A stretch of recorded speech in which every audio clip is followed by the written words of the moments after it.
This now, use your knowledge of proportion to find missing values. So we're looking at what you know about ratios, what you know about fractions, just to find missing values. And I'm kind of hoping you'll be like, oh, this is quite easy to start. So for instance, if I said to you, here is an equation, 2 to 3 equals 4 to x.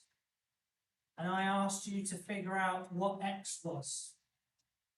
Would everyone be able to do it? Yes. Yeah? Of course, the answer is 6. Okay? Because what we do, okay, they are called equivalent ratios. And this might be the thing you have to add to your notes. Okay? What we are doing is maintaining what we call the proportional relationship. And that's because 2 to 3, 4 to 6 maintains the same proportion. How did we get it? Well, you've already told me. 2 times 2, and we maintain it by doing the same, multiply or divide. It's a little buggy thing. So it is. It's fun. Anyway, let's focus on this. Can we add or subtract to maintain a proportional relationship? Yeah, good. Only multiply or divide. How do you feel about that? Okay, so that's nice and simple. Shall I pause and let you write it? A hospital employs nurses and doctors in the ratio 10 to 3. So what does the 10 and the 3 mean? 10 nurses and 3 doctors. Well, what we say when we do talk about these proportional relationships, we say for every 10 nurses, we have 3 doctors, because it doesn't mean there are only 10 nurses and 3 doctors. It means for each group of 10 nurses, there must be 3 doctors to go with it. Okay, so the question therefore is, if there are 45 doctors, how many nurses are there?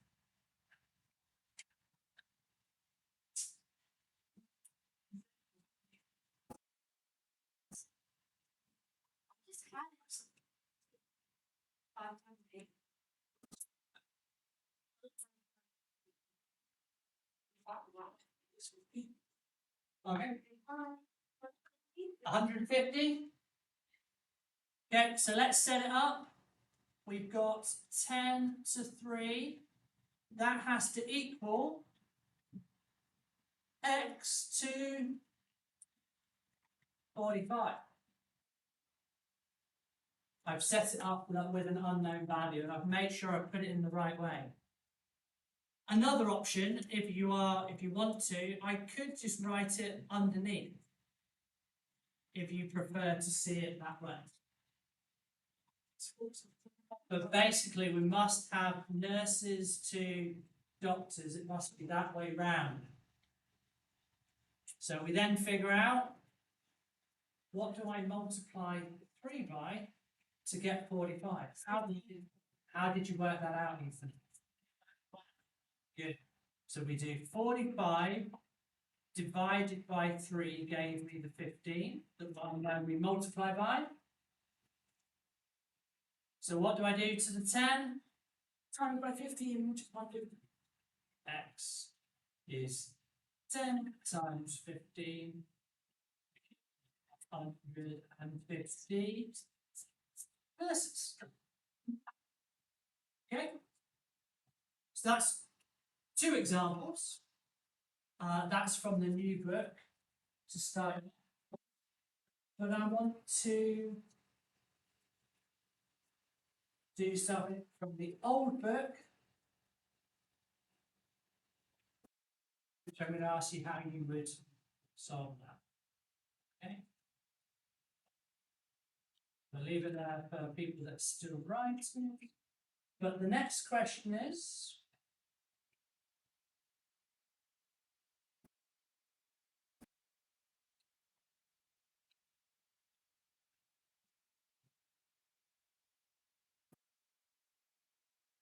solve for x just means find what value x needs to be.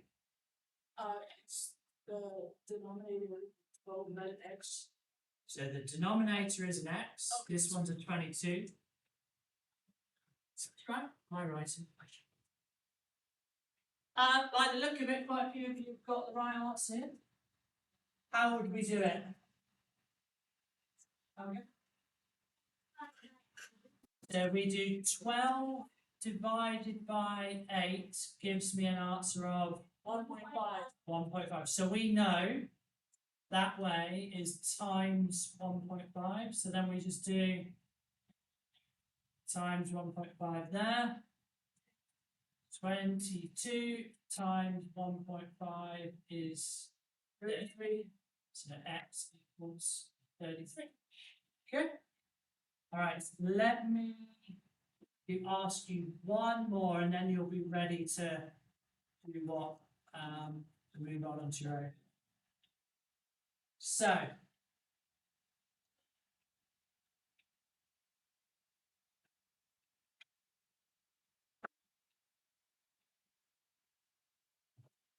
This time again, solve for x. Over to you, what do you think? Ladies and gentlemen, let's just talk because I want to get this one on video. So we've just got a couple of ways. Quite a few of you have got correct answers now because you corrected your heavy-handed incorrect rounding problems. What did you do? What was your method? For the last I divided 17 divided by 9. So 17 divided by 9, yeah.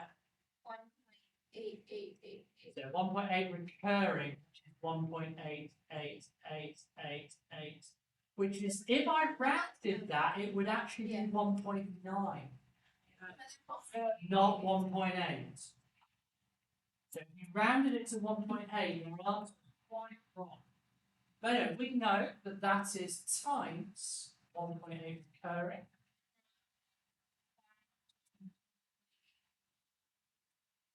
Equals Which is 9.4 recurring if you do it. Right, let me. not Okay. Right, well, I would actually argue for this question, the answer exactly 9 is wrong. Because we actually want to know what x is, unless you say 9.4 recurring, this is rounded. What I'm going to do now is I'm going to show you a slightly different method so that we don't have to deal with these decimals. All right? So we can get what's called an exact answer. So I'm going to do exactly the same question.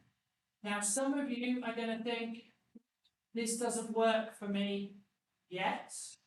I'm going to stick with what I've just been doing for the moment. But some of you might, that makes a lot of sense.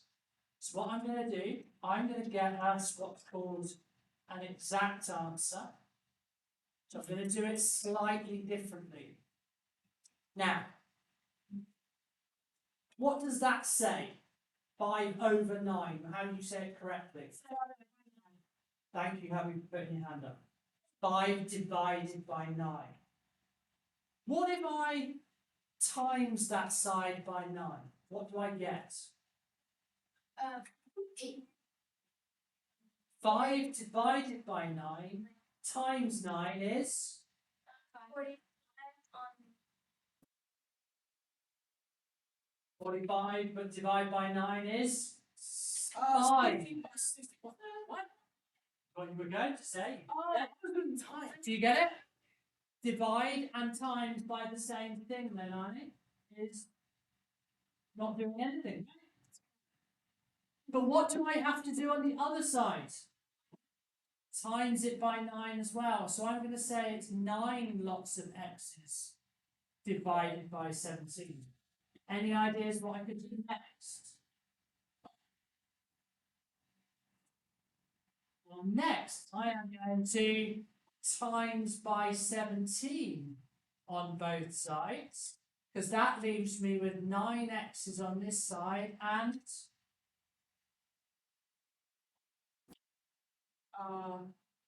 5 times 17, 85. Now you might tell me, oh, Mr. Fox, we could have done a step less, but showing you the way we think about it. What can I finish with? X's.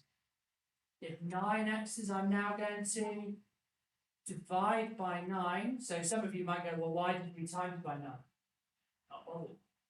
But I'm showing you the principle. Okay. So I don't mind if this is too much, as long as you try and soak it in. That is a fraction as an answer. That's good, and it's 9.44. But I can leave it as a fraction. Yeah, so I could leave that as my answer because I know it's going to be a decimal. 85. No, it's not. Though 17 is gone. Times by 17. Oh, X is 85 over 9. That's my answer.